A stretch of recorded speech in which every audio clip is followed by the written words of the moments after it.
ओम नमः शिवाय। जय श्री महाकाल। देखिए, बुधवार का विशेष दिन आ गया है और ये दिन समर्पित होता है गणेश भगवान को। तो आज के इस उपाय में आपको गुड़ के टुकड़े लेने हैं, 5 गेहूं के दाने लेने हैं और शिवलिंग पर जाकर ये चमत्कारी उपाय कर लेना है। इस उपाय करने के बाद धन वैभव लक्ष्मी में वृद्धि होगी। आपकी जो भी मनोकामना है, दिल की बात है, इच्छा है, व्यापार को लेकर हो, नौकरी को लेकर हो, पूर्ण होने लगेगी। तो गुरु जी ने अचूक उपाय बताया है, कैसे करना है वो बताएंगे। उसके पहले इस वीडियो को लाइक कर दें, चैनल पर नए हो सब्सक्राइब कर दें और कम से कम 3 लोगों के साथ व्हाट्सएप पर इस वीडियो को जरूर शेयर करें, उन लोगों की मदद करें। देखिए, आज की इस वीडियो में हम आपको 3 उपाय बताने वाले हैं मनोकामना पूर्ति के लिए, समस्या रोग पीड़ा को खत्म करने के लिए। तो तीनों उपाय में से जो उपाय आपको अच्छा लगे वो जरूर करिएगा। जानते हैं पहला वाला उपाय। विशेषकर इस उपाय करने के बाद आपकी हर प्रकार की कामना पूर्ण होगी, या अगर आपके कोई ऐसे कार्य हैं जो अटके जा रहे हैं, पूर्ण नहीं हो पा रहे हैं, तो ये उपाय आपको जरूर करना है। इस वाले उपाय के लिए जो सबसे पहले सामग्री आपको चाहिए वो है गुड़ के टुकड़े। ठीक, इस प्रकार से 1 या 2 गुड़ के टुकड़े ले लीजिएगा। इसी के साथ जो अगली सामग्री है वो है गेहूं के दाने। ठीक, कितने गेहूं के दाने? 5 गेहूं के दाने, और वो आंखें होने चाहिए, पूर्ण होने चाहिए, संपूर्ण होने चाहिए। ठीक, इसी के साथ जो अगली सामग्री है वो है तांबे का लोटा। तो इस प्रकार से तांबे का लोटा लेकर उसमें आपको अपने घर से, अपने किचन से शुद्ध जल भर लेना है।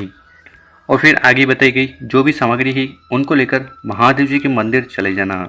सुबह शाम इस उपाय को आप कर सकते हो। मंदिर में पहुंचकर आपका जो चेहरा है वो उत्तर दिशा की तरफ होना चाहिए।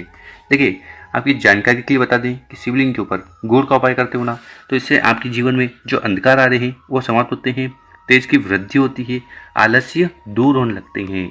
गेहूं का उपाय करने से आपकी कैसी भी मनोकामना है, इच्छा है, वो पूर्ण होती है। तो सबसे पहले करना क्या है, 5 गेहूं के दाने है ना, उसमें से 4 गेहूं के दाने को उठाना है, अपने हाथ में रखना है और आपकी जो भी कामना है, इच्छा है या जो भी समस्या है उसके लिए विघ्नहर्ता गणेश जी से प्रार्थना करना है। और उन 4 गेहूं के दाने को गणेश जी के स्थान पर शिवलिंग का ये जो सीधा वाला भाग है ना, यहाँ पर समर्पित कर देना है। ओम गणेशाय नमो, ओम गणेशाय नमो मंत्रों का 11 बार जाप करते हुए। ठीक, उसके बाद आपके पास जो 5वां गेहूं का दाना है उसको उठाना है और उस जल के लोटे में सम्मिलित कर लेना है, मिला लेना है। इसी प्रकार से जो गुड़ के टुकड़े हैं उनको उठाना है और उनको भी आपको जल के लोटे में डाल देना है। और फिर उस जल के लोटे से पूरा जल शिवलिंग के ऊपर समर्पित कर देना है, उड़ेल देना है। ओम नमः शिवाय श्री नमस्तुभ्यम मंत्रों का स्मरण करते हुए।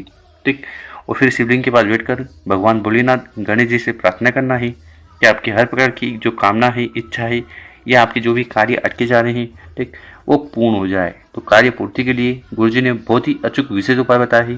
पहला वाला उपाय जरूर करिएगा। अब जान लेते हैं गुरुजी द्वारा बताया गया दूसरा उपाय। विशेषकर इस उपाय करने के बाद जो भी समस्याएं, बाधाएं या जीवन में दुख चल रहे हैं, ठीक, और वो समाप्त नहीं हो पा रहे ना, तो ये उपाय आपको जरूर करना है। इस वाले उपाय में जो सबसे पहले सामग्री आपको चाहिए वो है चावल के दाने। कितने चावल के दाने लेने हैं? तो आपको कम से कम 3, 5, 7 इस प्रकार से विषम संख्या में चावल के दाने ले लेने हैं। इसी के साथ जो अगली सामग्री है वो है शहद। कितना शहद लेना है? तो आपको 3 बूंद, कितना? 3 बूंद, यानी कि 1 चम्मच जो शहद आता है ना, 1 चम्मच शहद ले लीजिएगा। इसी के साथ आपको इस प्रकार से काली मिर्च लेनी है। कितनी काली मिर्च? मात्र 1 दाना। और आखिरी में जो सामग्री है वो है तांबे का लोटा। तो इस प्रकार से तांबे का लोटा लेकर उसमें आपको अपने घर से, अपने किचन से शुद्ध जल भर लेना है। और आगे जो भी सामग्री बताइए, जैसे कि शहद, काली मिर्च और चावल के दाने, तो इन सभी सामग्री को एक एक कर जल के लोटे में सम्मिलित कर लेना है। देखिए, शहद का उपाय शिवलिंग पर करने से घर में सुख शांति समृद्धि आती है। काले तिल का उपाय करने से जो भी पीड़ा है, समस्या है, वो समाप्त होती है। और चावल के दाने का उपाय करने से आपके कार्य बनने लगते हैं और आर्थिक स्थिति जो खराब चल रही है वो सुधरती है। तो सभी सामग्री को जल के लोटे में डालकर इसको आपको तैयार कर लेना है और फिर इसको लेकर आपको महादेव जी के मंदिर चले जाना है। सुबह शाम इस उपाय को कर सकते हो।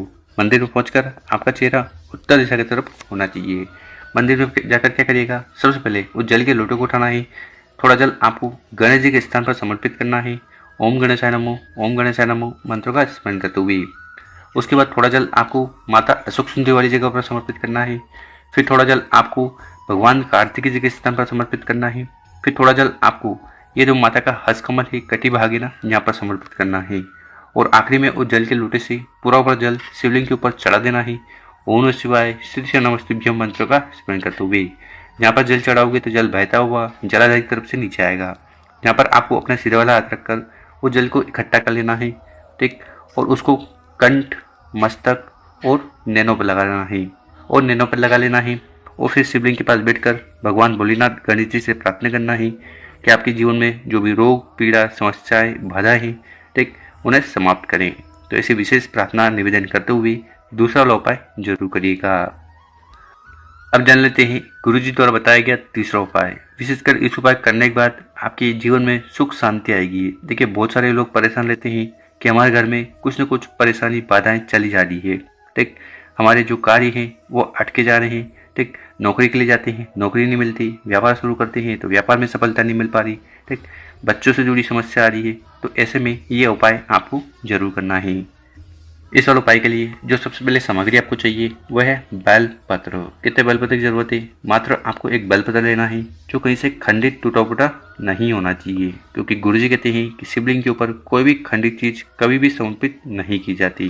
तो इस प्रकार से एक बेलपत्र ले लीजिएगा। इसी के साथ जो अगली सामग्री है वो है चावल के दाने। कितने चावल के दाने लेने हैं?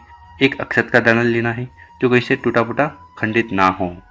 साथ ही साथ आपको इस प्रकार से एक तांबे का लोटा लेना है और उस तांबे के लोटे में आपको अपने घर से, अपने किचन से शुद्ध जल भर लेना है। देखिए, यहाँ पर हम हर बार बताते हैं कि अगर आप अपने घर से जल भरकर शिवलिंग पर जाकर समर्पित करते हो तो 3 दोष समाप्त होते हैं, जैसे कि कालसर्प दोष, दूसरा वास्तु दोष, तीसरा है पितृ दोष। तीनों दोषों को समाप्त करने के लिए आपको अपने घर से जल लेकर शिवलिंग पर जाकर समर्पित करना चाहिए। तो इस प्रकार से सामग्री को इकट्ठा कर भगवान भोलेनाथ के मंदिर चले जाना है और मंदिर में पहुंचकर आपका चेहरा उत्तर दिशा की तरफ होना चाहिए। देखिए, शिवलिंग के ऊपर चावल के दाने का उपाय करने से आर्थिक स्थिति सुधरती है, आपके कार्य बनने लगते हैं। और ये जो बेलपत्र है ना, ये भगवान भोलेनाथ को बहुत ज़्यादा प्रिय है, क्योंकि ये बेलपत्र माता के प्रेम आंसुओं से बनी हुई है और इसका उपाय करने से आपकी हर प्रकार की अटकी हुई मनोकामना, इच्छा, दिल की बात पूर्ण होने लगती है। तो इस उपाय में सबसे पहले करना क्या है, आपके पास जो एक चावल का दाना है ना, उसको उठाना है और आपकी समस्या या जो भी कार्य है जो अटके जा रहे हैं वो पूर्ण हो जाए, उसके लिए प्रार्थना करते हुए उस चावल के दाने को शिवलिंग के ऊपर समर्पित कर देना है। ठीक इसी प्रकार से अपनी कामना कहते हुए बेलपत्र को भी शिवलिंग के ऊपर उल्टा समर्पित करना है। तो बेलपत्र का जो चिकना वाला भाग है वो शिवलिंग से स्पर्श होना चाहिए। बेलपत्र की डंडी होगी जलाधार की तरफ, बड़ी पत्ती होगी आपकी तरफ। तो सामग्री समर्पित कर दी। उसके बाद जो जल का लोटा है जिसमें आप अपने घर से शुद्ध जल भरकर लाए हो, वो जल के लोटे को उठाना है और धीरे धीरे कर पूरा जल शिवलिंग के ऊपर समर्पित कर देना है। पंचाक्षर, षडाक्षर, ओम नमः शिवाय, श्री नमस्तुभ्यम मंत्रों का स्मरण करते हुए। और यहाँ पर जल चढ़ाओगे तो जल बहता हुआ जलाधार की तरफ से नीचे आएगा। यहाँ पर इस जल को अपने हाथ में रोककर कंठ, मस्तक, नैनों पर लगा लेना है और शिवलिंग के पास बैठकर भगवान भोलेनाथ, श्री शंभु, त्रिकालदर्शी से प्रार्थना कर लेना है कि आपकी हर प्रकार की जो समस्या है, बाधा है, परेशानी है, उन्हें समाप्त करें। आपके जो कार्य अटके जा रहे हैं उन्हें पूर्ण करें, या किसी और प्रकार की कामना है तो उन्हें भी पूर्ण करें। तो ऐसी विशेष प्रार्थना निवेदन करते हुए तीसरा वाला उपाय जरूर करिएगा। मेरे प्यार दोस्तों, वीडियो अच्छी लगी हो 5 लोगों के साथ व्हाट्सएप पर इस वीडियो को जरूर शेयर करें। ओम नमः शिवाय, जय श्री महाकाल। मिलते हैं हम आपसे एक और नई वीडियो में।